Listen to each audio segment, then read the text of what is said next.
We talk a lot here about releasing or letting go of unwanted thoughts, /feelings/beliefs. Unfortunately, though, many of us hit a wall when trying to rid ourselves of certain limitations. It can feel as if releasing is a sacrifice, like we're consciously enduring some discomfort in an attempt to reap the benefits of that discomfort at a later point. Essentially, we think of letting go the same way we think about exercise. I go out and lift weights, knowing that it's supposed to be uncomfortable, but that I'll reap the rewards of my discomfort in the long run. The problem is that we all have an uncomfortability threshold that is very difficult to push past. Sure, I may be willing to run a mile in return for slightly improved cardio, but there's no way I'm going out to run a marathon or 20 sets of 100m sprints in return for greater benefits. Those second two activities will be too uncomfortable. The pain will outweigh the reward.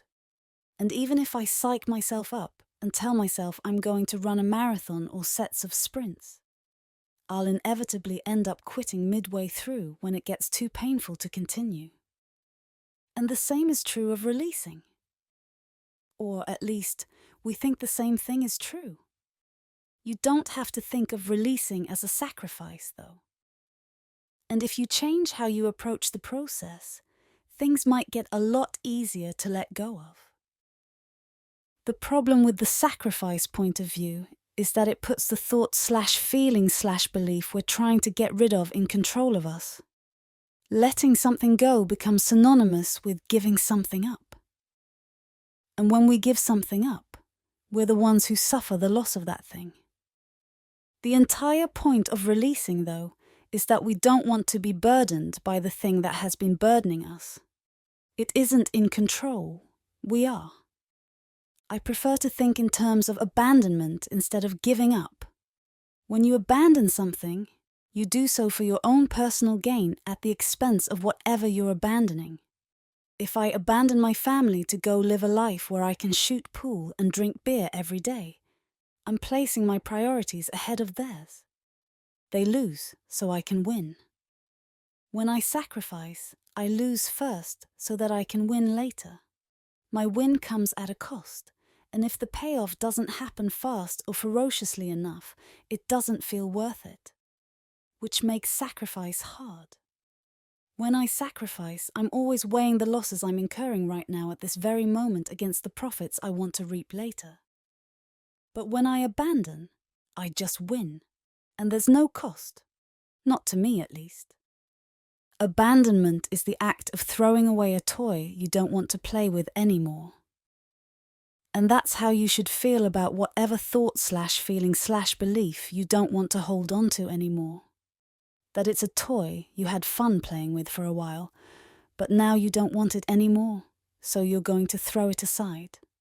Tired of being angry all the time? Abandon your anger then. Don't wallow in self-pity saying how hard it is to let go of anger. Face the facts of the matter. You fell into a pattern of angry reactions because anger served you at one point, and now it isn't serving you anymore, so you want to move on from it. I know this seems easier said than done, but that's only the case because we all have a bad habit of conflating our thoughts/feelings/beliefs with ourselves. One way to get out of this way of thinking is to anthropomorphize whatever it is you're trying to let go of. Think of your anger/fear/desire/etc. not as something that's yours or belongs to you, but as a tenant that you've been renting out space in your body-mind to. At first, the relationship was likely symbiotic. Anger needed a place to stay, and you provided one. It always paid the rent on time in the form of the little buzz of energy you got whenever you were able to respond angrily to something that made you uncomfortable. You rented part of your mind out to desire, and in return, it promised to deliver you something that'd make you happy later on. These are fair agreements until they aren't anymore. When anger or desire starts trashing your mind and body, and you can't even get a buzz from them anymore. It's time to kick them the hell out. You're not sacrificing these emotions at your own cost. You're leaving them out in the cold and closing the door behind you. You're abandoning them. This doesn't necessarily mean everything will change in an instant, although it very well might. Without a place to stay, anger or desire, or whoever I formerly rented myself out to might come pounding on the door of my mind, screaming about how they're going to sue me, or how I have to let them back in or else. That might be annoying, sure, but at the end of the day, I'm not the one suffering. It's my now homeless mental tenant that's feeling the pain, not me. This kind of exercise may feel silly, and you shouldn't take it too seriously or try to convince yourself that your limiting thought/feeling/belief is actually some foreign entity overtaking your mind. But you'd be surprised how much progress you can make if you just slightly reconfigure how you approach the releasing process. Releasing really shouldn't be that difficult. Nobody is holding a gun to your head, forcing you to continue being angry or lustful or whatever. That isn't to say you can't have a very complex relationship with a certain thought/emotion/belief. You might be tangled in an entire web of costs and benefits that make you, on some level, not want to let go. But if that's the case, deal with that problem.